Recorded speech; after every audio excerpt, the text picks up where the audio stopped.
Hi, everyone. Thanks for being here this afternoon. Good afternoon. As was said, I'm Anthony Mead. I'm joining you today from Lexington, Kentucky. I'm an artist, designer, printmaker, educator. And I wanted to just say from the top, thank you all for having me here. My time at the Center for Contemporary Printmaking has been amazing with great staff. And thank you all for your help. And the time over in the cottage has just been lovely. So thank you very much. I'm going to give some background about me and my work, show you some work from about the last 8 years or so, and then we can go next door. I have some plates prepped that I'll print, and a lot of the work that I've made during the time here is up on the walls, and we can kind of mingle and ask questions and anything like that. So I started my printmaking journey at Kendall College of Art and Design, where I got my Bachelor's of Fine Arts in 2010. In 2019, I got my Master's in Fine Arts in Studio Art with an emphasis in printmaking from Arizona State University. And currently, I teach at Transylvania University, and I'm also their gallery director, where I teach printmaking and graphic design. My studio practice is very experimental. I tend to play a lot in the studio, just see what happens with things. I also use a lot of emerging technologies in my work and see how those can integrate with traditional printmaking processes.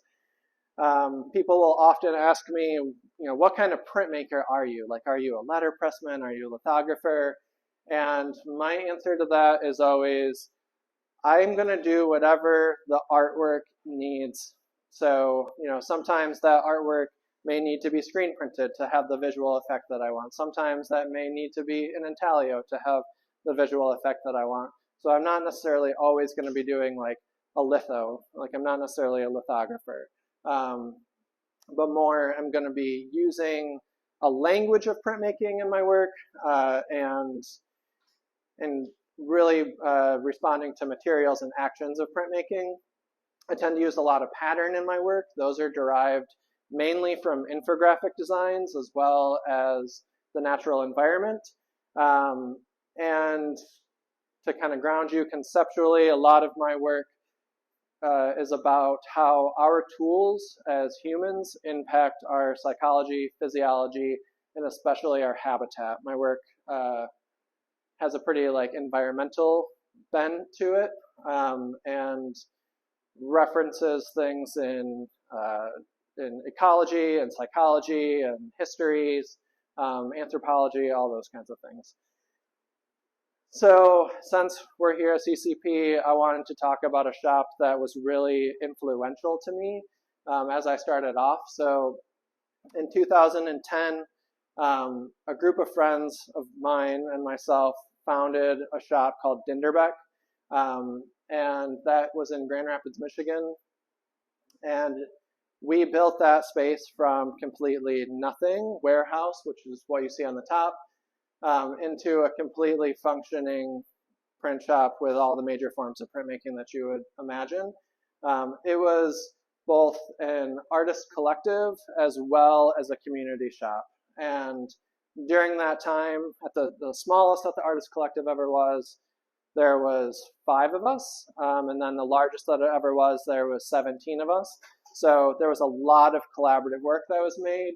A lot of these pieces were, for different events or gig posters and poster-based works. We were doing a lot of letterpress and a lot of screen printing. The artist collective also was not necessarily all printmakers all the time. There were sculptors that were part of it, photographers that were part of it, ceramicists that were part of it. And so my personal practice started to be very much influenced by what those other artists brought to the table.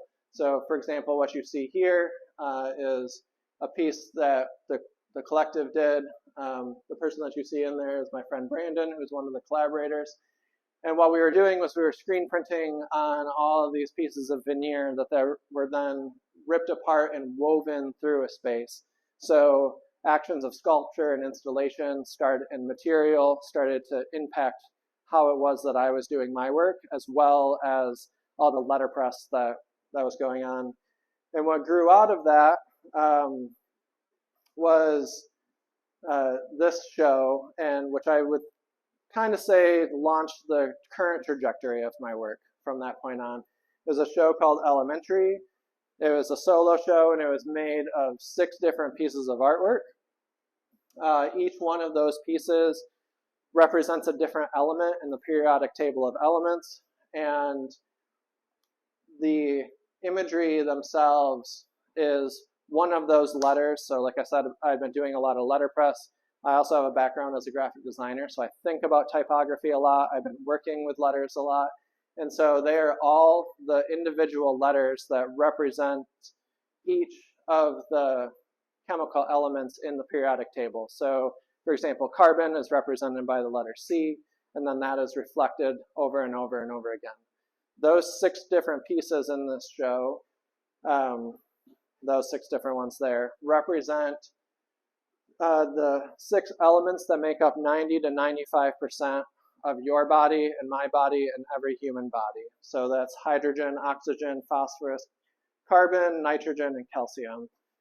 So I'm just going to kind of flip through these here real quick. That was the calcium piece. That's what calcium looks like up close. This is laser cut out of plaster and cheesecloth. All the materials are also referencing those different elements in some way. So this one's the hydrogen one. It was laser cut from a handmade piece of paper while it was still wet, so the hydrogen was being removed from the oxygen during the heat process transfer. This one's the nitrogen piece. This one's the oxygen piece. And you might be like, I'm at the Center for Contemporary Printmaking. Tell me how these are prints right now. This was, the way that this was made was by putting a stencil down over the top of the glass and then using an acid solution to etch the glass. So you might think like printmaking, lithography, intaglio, or etching printmaking, those material understandings is what then led to this work. Also, the offset of the image from the back panel surface is very intentional of thinking through how are these cast shadows going to be delivered, and I see them as a print that's being created, just instead of using ink, in this case we're using shadow and light. And then this last one is phosphorus, which has a funny story that you can ask me about later on. But so those are all made in Michigan. Right from that point, I moved to Arizona to go to graduate school, so some of this next work was work that I made during graduate school. And I'd been thinking about the body, and now I'm thinking about what are these other essential elements that we use. And so Michigan, as you may know, similar to Connecticut, is a very wet climate. Arizona, as you probably also know, is definitely the desert. And so as somebody who grew up in Michigan for 27 years, I'm looking around for the water. I'm like, where's the water at? And where I found it was above me, floating in the sky in the form of clouds, and started thinking about all these ubiquitous features of clouds all around our planet, and started to make artwork that was in response to that water and the life-giving force of the water. So these pieces are all screens that are these kind of like light fluid forms that I was taking photos of and taking scans of, and then taking them to a laser cutter and laser engraving them and laser cutting them out, and then inking them up and printing them as relief prints. And I could then rearrange them in any different way, not so much focusing on additioning. I don't do a lot of additioning in my work, but using the action of printmaking in order to make them. I continued working along with water and cloud forms. So this piece is called 105 degrees. That's the angle at which hydrogen and oxygen bond to each other. And this is handmade paper. If any of you have ever done any paper making, when you stick your hands into the pulp and the water, it's what I think of as a cloud. I know that's not what a cloud actually feels like, but that's how I think of it. And so I wanted to make these pieces of handmade paper that were responding to clouds. I then did monotype printing on top of them in order to get these kind of like, you know, wispy painterly marks, and then did laser engraving, which is what the pattern is that you see there, to get to get the effect of, it's actually how the atomic structure of the water looks. We continued that on in another piece that was wanting to honor the transitional moments of that water goes through, like the transformation of water. So how it starts off as liquid and evaporates and precipitates back down. These were also using that same hexagonal shape, still using monotype printing, still using handmade paper.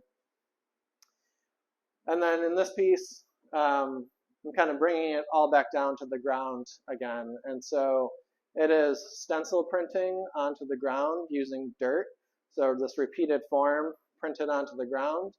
There's a pillar that comes up that I think of as a well, and the viewer is asked to walk across the dirt and look down into the well, and when you look down into the well, what you see is yourself from above reflected down infinitely, because there's a live feed camera that's mounted above the piece, so you see yourself from the back of your head looking down. So there's this repetition of printmaking.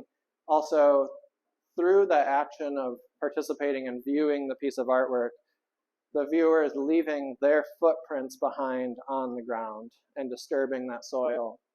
And so there's like an action of printing that's happening there that's also implicating the viewer in the action of being alive and a participant on the planet with this whole feature of life together.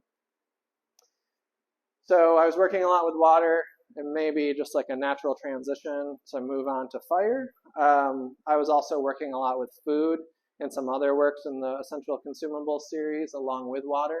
And so because of that, I was reading a book by a Harvard anthropologist named Richard Wrangham, who the book is basically all about how we develop small guts and large brains because we started cooking our food when we were Homo erectus, somewhere around 250,000 to 2 million years ago. And so this is the first piece that came out of that. So what's printed on the ground, a stencil printed on the ground, is salt. And then there's the sculptural box object that has a, yeah, you can see that, that has an engraving of a poem that I had written around the box. So still very much thinking about type at this point. It's not too far off from when I was doing all the letterpress work, but also is thinking a lot about materiality in this work. And I really enjoyed that kind of like black on black that you have to look to see the work. Like I had mentioned, I do a lot of play and experimentation in the studio. So I had taken this palette and I had like ripped it apart and mounted it back together and lit it on fire, as one does, and then took it to the laser cutter, and I was like, I'm gonna laser engrave it so I get these like different dimensions, black on black thing going on, and it actually ended up engraving off all of the char, and so it left behind all these kind of like golden tones, and I was like, ooh, that is lovely. I like that. I'm into it. So that reminded me of a process that I had been shown by another collaborator of mine, Stephen Rainey, where if you mix together lemon juice and sodium alginate, it'll make this like kind of paste that then you can screen print with. And if you ever, when you were a kid, like wrote secret notes where you would like write with lemon juice and then you heat it up over a hairdryer or something, and then all of a sudden it's revealed, same kind of thing. The lemon juice burns at a lower temperature than the paper. So after you screen print it, you hit it with a heat gun, and then you get all these kind of golden tones that emerge, which is what you're seeing up in that area.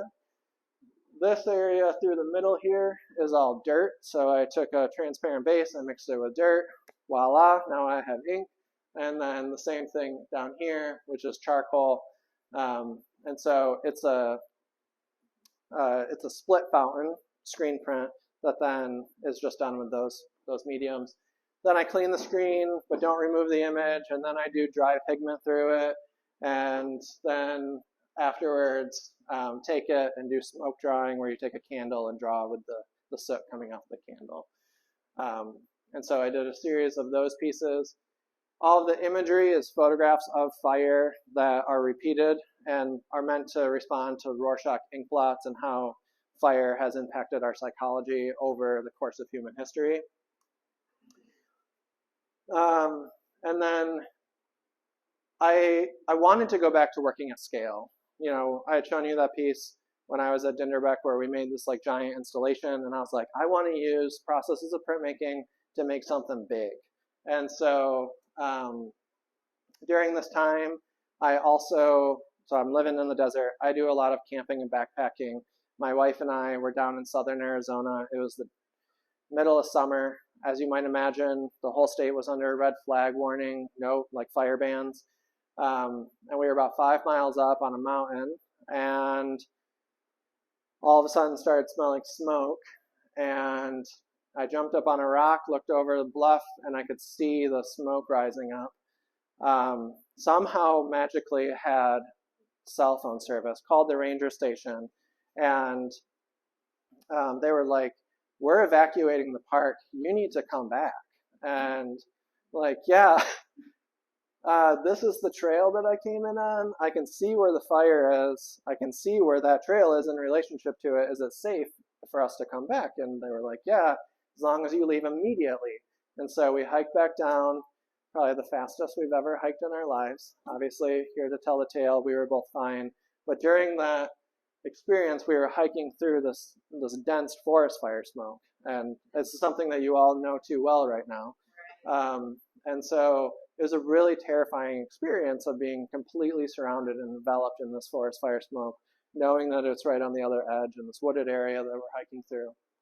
And so coming back, I'd been doing all this fire research, and I wanted to make a piece of artwork that responded to that being like enveloped nature. And that's where this piece came out of. I also I was doing a lot of research into how the impacts on humans from an anthropological standpoint. So I wanted to use the earliest form of printmaking that existed, which was a stencil, where somebody took their hand, put it on the wall of a cave, blew pigment and water through it, and now we have multiple prints being made, one of the earliest forms of artwork. So I made this laser cut stencil here. Where the image comes from is a book called Design in Nature, written by a physicist from Duke. And that's how trees would distribute themselves in idealized conditions, how all the canopy would pack in together. So I see this piece very much as a canopy looking down from the top. It has to be, that's a close-up of it, so you can see the patterning is highly textured, all these kind of rivulets coming down. And it gets redone every time, has to get painted over at the end of the exhibition. So it's this ephemeral piece of printed artwork. There's another example of it. So, thank you. So I've been talking with a fire researcher who's a professor at Arizona State during this whole time, and one of the things he said to me during that was that fire is everywhere, all the time. Even though we don't sit and cook our food over an open flame, like the filaments in these lights are still burning. That's a form of fire. This building has steel inside of it. Our presses are steel. That's a form of cooked material that then was made into something else, like, or was cooked and made into steel, right? Like, we don't necessarily think of it in that way all the time, but our history with fire pervades all of human history. And so then I started looking at what are other things that have this kind of long view of human impact. And one of those things is trade and exchange, monetary systems. So I also I'm a millennial. I've lived through 2 financial crises in my adult life. So the way that I think about money, it comes from that standpoint. And so I started making this work that was in response to money. This is the first piece in that series. It is handmade paper that was made from corn husks and other prints, but those other prints were not printed by me. They were printed by the U.S. Treasury Department and the Department of Engraving and Printing. Then they were shredded, pulped down, and turned into handmade paper. The majority of them were 20s. And then those were made back into handmade paper. And then those were made into little strips and little little circles and then made into a chainmail.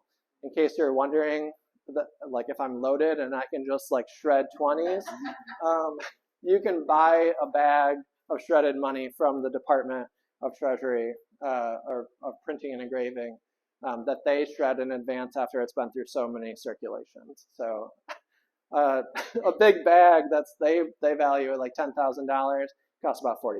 So just in case you're ever wondering. So yeah, you have this chainmail that is a form of armor, but also is this dual thing because that's really just a facade. If you were to try to wear this armor, it's just made of paper. So we give it a kind of valuation, we give it this idea, but how much safety is it really? It's being called into question. Then came the series. They are all the size of a dollar bill. They're also all printed on top of paper that's either made from money or made from all edible materials. And they are all images, photo transfers of images from Hudson River School paintings. If you didn't know, the Met allows you to open source use their images from their collection. They have an amazing collection online. So I took those images, scaled them down from these massive paintings into these tiny things, did photo transfers onto the paper and mounted them, and then did drawing and painting on top of them.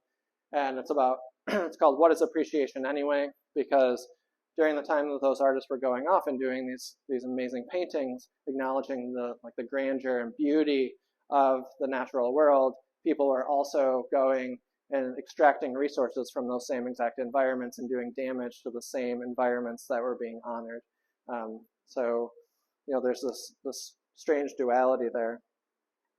And then this piece is another piece of handmade paper, again, made from money and laser cut using a file from a root structure that is both growing because it's a root structure, but it also decaying at the same time, acknowledging the fact that there's winners and losers in economies in a capitalist system, and that not everything can continuously be, it's not sustainable for always continuous growth. Like, these are cyclical systems, and we need to acknowledge that and build in structures of support within those systems. And then this is the work that I've been making while I've been here. And it comes out of all of those previous thoughts. These are all intaglio prints, dry point intaglio prints, multi-plate.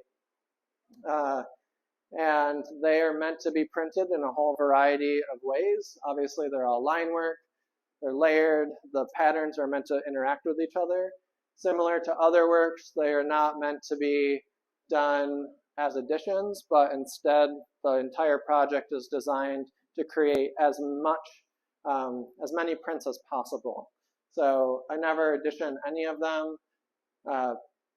Instead, I print 2 of them together, and then we'll rotate them and print more of them, change the colors. And where the imagery, or how the plates are made, first of all, is I guess let's advance here, and then I'll go back there. I've taken photographs of water. As you might imagine, I like water. It's cool. I also know that these charts exist out there in the world. You've probably seen them before. The stock market is a thing. And so I trace a line digitally in Adobe Illustrator, which is a vector-based program, of the wave from the photographs of the wave, as well as trace the lines from the stock market charts. I then use those I manipulate them in Illustrator, which I'll show you in just a minute exactly how that works, in order to make the wave forms and line patterns. And then, come on, do the thing. Yeah. So this is what's called a vinyl cutter. Like out here on the wall, you'll see vinyl for the show that's in this gallery. At most gallery exhibitions, there's title graphics that are on the wall, and those are made using a vinyl cutter where it traces around the outside of a design, and then you peel away what you don't want to be there, and then you use a transfer thing to put it on the wall. So what I did was I removed that cutting blade and instead took a scribe that you would normally use for a dry point in etching, put that into the machine instead, and instead of putting the vinyl into the machine, took the plexiglass plate that I'm using and put that into the machine and used the files that I made in order to do the dry point designs, using those different waveforms from the different sources. These are some photographs from next door over the course of the last week. So I have 20 different plates that were made in that way. And so if you were to say that say that you had plate number 1, and then you had plate number 2, and you printed those together, that's one unique print. Then if you took plate number 1 and plate number 3 and printed those together, that's one unique print. But if I took plate number 1 and plate number 2 and turned plate number 2 90 degrees and printed those together, that's another unique print. So each one of these plates has 4 different sides, obviously. They can be printed 4 different ways. So if I was to print all of those together, there's thousands of different options. I start introducing different colorations. Now we're into millions of different options. I start adding more, like say 3 plates instead of 2 plates. You can see how this grows really quickly. So the whole system is set up to grow rapidly and be unique, different outcomes every single time, opposed to having them each be an addition of each design.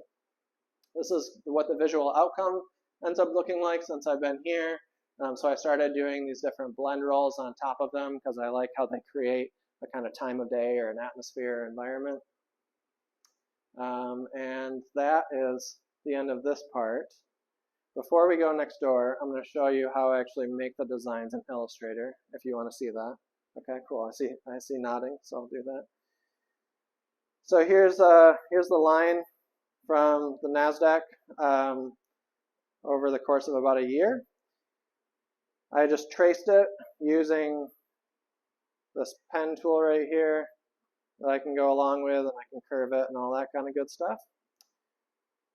Let's make this bigger so you can actually see it. No.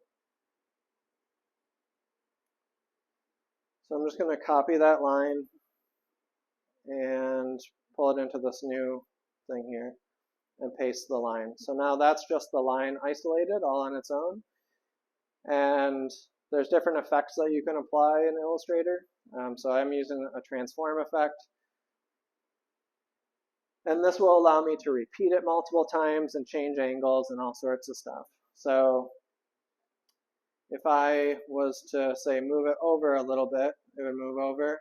Or maybe I want to scale it down just slightly. And then I can add a number of different copies to it. And now we're starting to generate some pattern based off of the line. You can also change the angle of those lines. And this continues to be very fluid in how it's created. Illustrator is pretty awesome. We were talking before this, and yeah, it's pretty rad. The thing about these lines is that when you print something out of, say that you take a picture with your phone and you take it to the printer and you print it out, that is what's called a raster image. And it's a raster image because it's made of a bunch of tiny little dots called pixels. You've probably heard all of these terms before. What you see in front of you here is not a pixel-based image. It's a vector-based image, which means that it's made of different points and pathways. And so the lines that go between them are all mathematically based. And that allows vectors to be scaled. So whenever you see a logo somewhere, that's a vector. And the reason it's a vector is because you can shrink it down to the size of a business card or blow it up to the size of a billboard, and it never loses any resolution. It never gets pixelated because it just scales proportionately. The other cool thing that you can do with vectors is you can go to something like a laser cutter, or you can go to a vinyl cutter, and you can say, this is just a line. It's not made of a bunch of tiny dots. You actually can understand this pathway as a line. And so I want you to move along that pathway and perform a function. So in my case, I'm saying move along that line and take this needle tool and push down here and then move over here and pick it back up again and then do it again and do it again and do it again. And that way I get my designs into plates. So you don't flatten the image or just to follow all those lines that actually repeats the function Yeah, yeah, yeah. So, I mean, that is all in another software program, which we would all have to teleport to where my vinyl cutter is at in Kentucky. But that's, yeah, kind of talking through it a little bit. So do you want to go over to the studio and see the plates and prints and stuff? Cool. I believe it's called Richardson. Yeah. This is etched? It's engraved using a needle tool. Yeah. So not necessarily etched because not acid, but dry pointed. But it is, yeah, the line is down in the surface and inked up and wiped with a tarlatan as an intaglio process. Is the backing for the machine to notice the plate, or is this part of how the Richardson plate comes? Does it have this opaque? So when it first comes, there is a reason for it. Yeah. When it first comes, it looks like this. Yeah, so it's completely clear, which is nice because if you, say, like had a drawing or something and you wanted to go off of that drawing and it was scaled already, then you can just lay it on top and you can just trace that drawing. The reason why the plates are painted is two reasons. I always paint the plates afterwards. One, because when you were wiping them, you got ink all over the place, and then if you don't have a backer, then you're like, is this ink on the front or the back? I have no idea. And so then you're like, you end up under wiping a lot and stuff like that. So that's one reason. The other reason is these works are made off of those water photographs and the different charts. And it's important to me conceptually to have 2 layers minimum and have one of them always be water and one of them either be the stock market or cryptocurrency chart. And so that those lines are interacting with each other and that it's not clear which one we're speculating about. You know, are we speculating off this line, or are we speculating of the chart or off of how the tides are going to roll in? And so all of them are color coded. So all the blue ones are water, all of the red ones are the stock market, and all the green ones are cryptocurrency. All these larger plates are the crypto and water ones, and all the small plates are the stock market ones. So, you want to? I think a little bit on some of them, yeah. Although, like that. Yeah, some of the ones from yesterday are starting to get a little light, but I haven't done this a ton yet so far, so I don't know if I could just be adding more pressure when I make the original, like the little original drawing, right? And then it would be deeper and darker, or if over time when that needle goes back and forth, if it's like slightly pushing it up. And so like, yeah, there's a lot of variables that are involved in the process, which is always the case with emerging technologies. And you try to smash them together with with traditional printmaking processes. Yeah, any other questions? This is a good question time. What has led you to such delicate treatment? I mean, was the space an influence to what you chose to do, or did you obviously had a preconceived notion before you came into work, but did it shift or change over the week? Yeah, totally. So those prints back there, the small ones, those are the original ones that I came in. They're the first prints that I did. And so you can see that they're like super vibrant. And I was like, I'm going to get these crazy blend rolls out and they're going to work with so much color in here. And then as the week progressed, I mean, you've seen a lot of my work is like, it's pretty muted, you know, and so I think I just have a tendency towards that and towards more like earth tones and stuff. And so, you know, these prints behind you, those were made in like the last 2 days. Those ones over there were made yesterday, and I started like throwing interference pigment at it and seeing what would happen, experimenting, playing around. Some of the other large ones over there were also done in the last like 2 days. So yeah, it totally changed over time. And you know, I was talking to Chris and Liz about this too, and Tony, like, I'm here and I look at the weather a lot, obviously we all do, but like I look at it in terms of how it can impact my work, you know? And so earlier on last week. Earlier this week. Kind of lost track of time in here.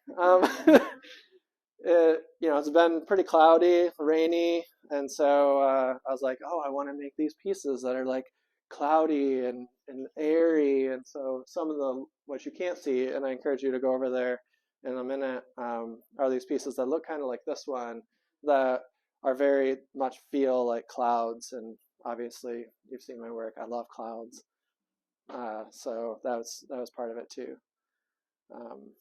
Should we print these? Yes. All right. So one of them is going to get a blend roll with this ink here. Do you want the red plate or the blue plate? Blue. So I'm going to put this in here. Oh. There we go. What do you do with the phone book? Oh, the phone book is used for cleaning. Okay. Yeah. I know. Oh, yeah, if anyone has phone books to donate, you will take them. Yeah. I show them to my students in the university, and I'm like, have you ever used one of these before? And they look at me like I'm crazy. So lovely. I love a good blend roll. So my friend was asking, what do you use those big rollers for? I said, there you go. There you go. Something like this. So these two plexi plates here was a trick that Chris taught me that helps to not get lap marks. And then there's also a piece of double-sided tape down there. These plates are really lightweight. For those of you who have picked them up, you realize that. So they won't hold down as well. The tack from the ink will actually grab onto the roller. And so I put that double-sided tape down there so that hopefully it doesn't lift up as much. This one isn't wanting to play well with others. Yeah, you see that there. So it really is, though. It really is. My demos are always the worst. Yeah, I tell my students that all the time. Thank you. So here's our first plate. We'll bring it on over here. What direction should we put it into the press? This way or this way? Or this way? All right, great. You're up close, so you get to make these decisions. What I need here is a little card. There's my cards. So I use these little cards to just nudge it around ever so slightly. A happy little plate doing happy plate things. Okay. I'm going to let's come on over here. Do some registration.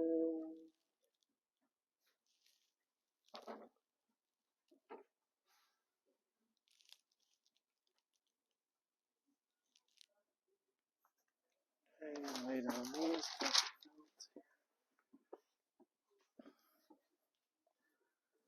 And now we're printing. I love the wheel on this press. It's so nice.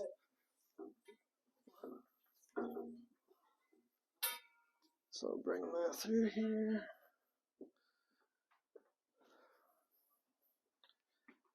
Take this back. Come on. Thank you.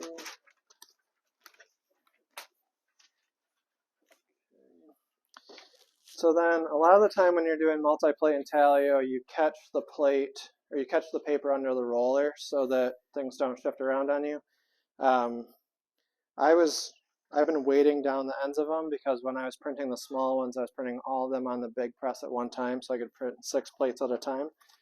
On here, I just kept doing that. So this is a really heavy weight, and I just have a little buffer piece of mat board there.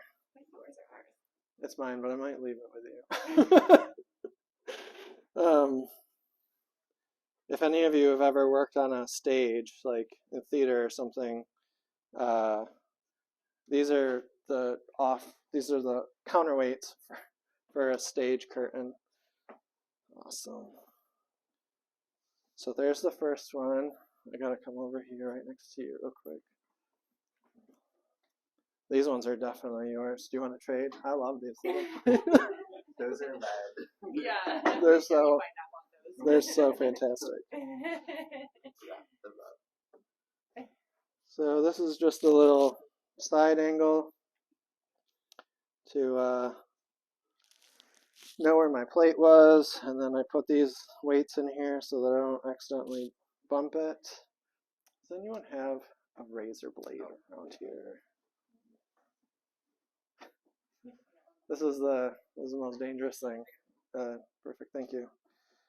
So I'm just gonna use that to slide under and pick this up. Come on, let me go. Show all the nice people what you do. There we go. Thank you. All right, so how should this one go? Like this? Okay, great.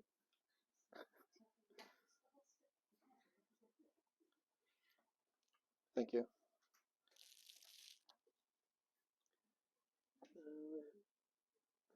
One razor blade shaped in print.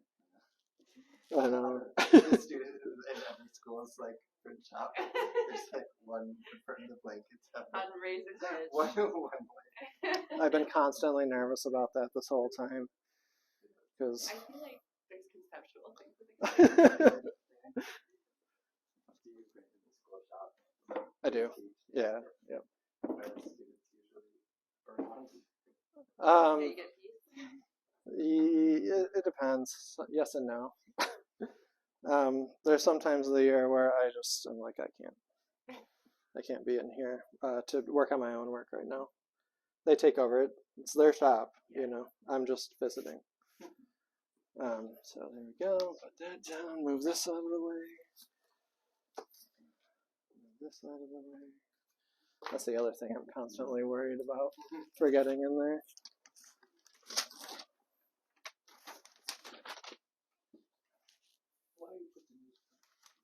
It helps to grab some of the paper. It also protects the felt from any ink that may accidentally be on. I change it out semi-frequently. So, and then, oh, wrong way.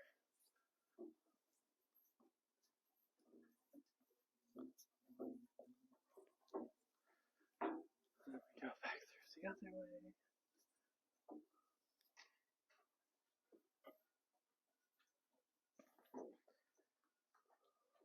This thing can go up.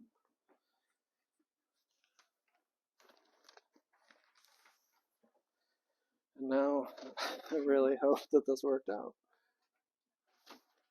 And there it is. There's our print.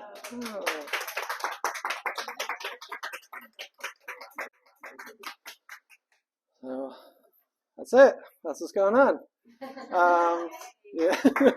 Thank you all. Does anyone have any questions, comments, concerns, curiosities? Restricted in size because of the scribe situation, or like, do you think about size variations as this goes forward? Yeah. The bigger ones over there. Yeah. Yeah. So the largest plates that they have are full sheet size, 22 by 30. Okay. And then the vinyl cutter, the maximum size that I can do on that is 22 inches wide for the design itself.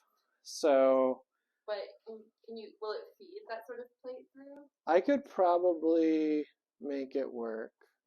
If I used a carrier sheet, Yeah. so that I could put the rollers off the sides of it, I could probably get like 21 and a half is probably the biggest. And then also there's an issue of you have to build like a in-feed, out-feed tables on it. So right now, I use the one that's in the gallery. That one, the vinyl cutter that's in the gallery. That is normally set up in the back room. The gallery right now is dark because we don't have any exhibitions up over the summer. And so, because none of the students are on campus. So I set up this whole thing in the gallery with an intake and outfeed table so that the plate always stays perfectly flat. If it starts to bend over the top of the vinyl cutter at all, it'll bubble, and then you'll get all these other weird marks on there. Some of the early plates had that problem. And so, yeah, it's important that it stays flat. So that is another thing that impacts the scale. I've also like played around using it as a drawing machine where I've taken paper and put it into it and took a marker and put it into it instead, which that's a little bit more of a common practice. Like people actually do that. And I've done some drawings in that way. And those I've done larger. Where like when you talk about like laser cutting wood and stuff like that, where like resource, like how do you even find resources like that? I would look up, I would just search in Google for maker spaces in the area. And All the libraries have them. yeah, a lot of libraries have them, which is kind They have like sewing machines and like little crickets. yeah. It depends. You know, I've seen tiny little maker spaces that are exactly what you're talking about, and I've seen giant ones that have like full metal shops and wood shops and 22 by 30 inch lasers, and yeah. So it really depends. I would imagine that you can probably find something around here, but I don't know that because I don't live here. I mean, in the city, you're definitely going to be able to find maker spaces. So even if you were just to, you know, take the train down there for a day and then come back with all these. Yeah, exactly. Then you just come back here to print them. Yeah. Any other questions? The comment that your direction you're going is really beautiful. Thank you. Appreciate that. Thanks. Well, thank you all so much for coming here today. And yeah.